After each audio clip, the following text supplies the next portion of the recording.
So urban నక్సల్స్గా పిలువబడే I'm not saying that CPI అవ్వచ్చు, CPM అవ్వచ్చు, ఈరోజు ఏదైనా వాళ్ళు పార్టీ మీటింగ్లు పెడితే 30 లోపు ఉన్న యువకులు వెతికినా కనబడరు, 40 వయసు లోపు ఉన్న వాళ్ళు అక్కడక్కడ కనబడతారు. ఈ ట్రెండ్ని ఏ రకంగా చూడాలి అంటే ఒక 30-40 సంవత్సరాల నుంచి సో మావోయిజం లేకపోతే ఈ మావోయిస్ట్ పందా ఏదైతే ఉందో దీని వైపు ఎవరు ఆకర్షింపబడట్లేదు. ప్రస్తుతం ఈ socio political and economic situation ఏదైతే మారుతుందో ఈ మార్పులో భాగంగా అభివృద్ధికే వాళ్ళు జై కొడుతున్నారు. ఆ పరిస్థితుల్ని గమనించే ప్రస్తుతం ఈ శాంతి చర్చలకు వస్తున్నారు అనే దాంట్లో వాస్తవం ఉందా? మీ విశ్లేషణ ఏంటి?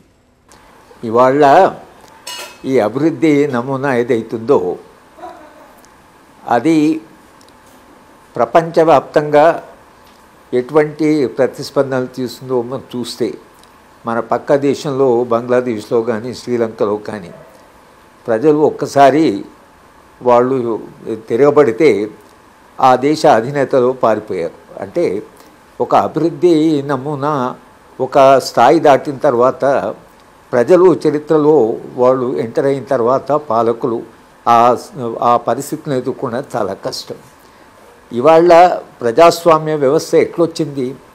చారిత్రకంగా ఎన్ని పురిటి నొప్పుల ద్వారా ప్రజాస్వామ్య వ్యవస్థ వచ్చింది, ఎన్ని పోరాటాల ద్వారా ప్రజాస్వామ్య వ్యవస్థ వచ్చింది, ఎన్ని త్యాగాల ద్వారా ప్రజాస్వామ్య. ఇవాళ మనం ప్రజాస్వామ్యం అని చెప్పుకుంటున్నాం.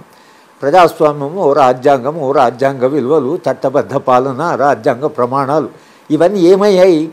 ఇవాళ మీరు ఒకవేళ విప్లవోద్యమాన్ని హ్యాండిల్ చేయాలన్నా మీరు రాజ్యాంగాన్ని పక్కకు పెట్టి మాకు ఎలాగో బలం ఉంది కదా అన్నప్పుడు వాళ్ళకి వీళ్ళకి తేడా ఏమిటి? వీళ్ళకు తుపాలనై వాళ్ళకు విప్లవోద్యమం పోరాటం చేస్తున్నాయి, వీళ్ళు పోరాటం చేస్తున్నారు.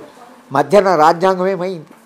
రాజ్యాంగం పేరు మీద మనం పాలిస్తూ రాజ్యాంగానికి ప్రమాణాలు పాటించినప్పుడు మీరు ప్రజాస్వామ్య వ్యవస్థ అని చెప్పుకోవడం అనేది అది చాలా అది ప్రమాణమేనా మీకు అనేటువంటి ప్రశ్న ఒకటి సెంట్రల్ క్వశ్చన్. అంటే ప్రజాస్వామ్య సమస్య, ప్రజాస్వామ్య వ్యవస్థ, దాని ప్రమాణాలు, దాని చట్టబద్ధ పాలన, దానికి ఉండే నాగరిక అని దానికి ఉండే సంస్కారం అవి ఉండాలి. అవి లేకుండా అన్ని పక్కకు పెట్టేసి ఇది నేకెడ్ వార్ లాగా అయిపోయింది. ఈ నేకెడ్ వార్లో ఎవరు రైటు ఎవరు రాంగ్ అనేది ఎవరెవరి యొక్క భావజాలను బట్టి, ఎవరెవరు విలువలను బట్టి, ప్రాపంచిక దృక్పథాన్ని బట్టి ఇవాళ మాట్లాడే వాళ్ళందరూ తీసుకునే స్టాండ్ ఏమిటంటే వాళ్ళకు ఉండేటువంటి విలువల చట్టంలో వాళ్ళు ఒక స్టాండ్ తీసుకుంటున్నారు.